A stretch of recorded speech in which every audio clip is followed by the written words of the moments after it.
It's not a game. Ain't nothing to it but to do it, you feel me? This is life.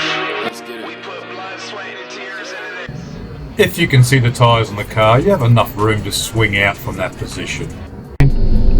Shoulder checking, constantly looking out my mirror, looking over my shoulder.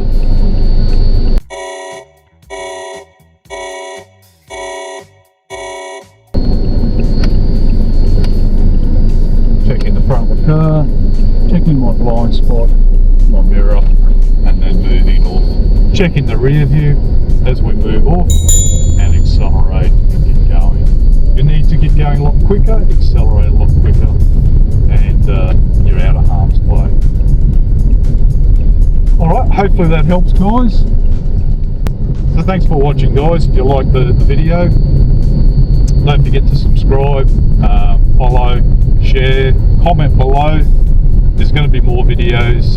The more interaction I can get, more feedback, yeah, it helps inspire me to make more videos for you guys. So let me know what you think. If you want a video on something that you're having trouble with, let me know and I can see what I can do. Alright, thanks guys. Thanks for watching.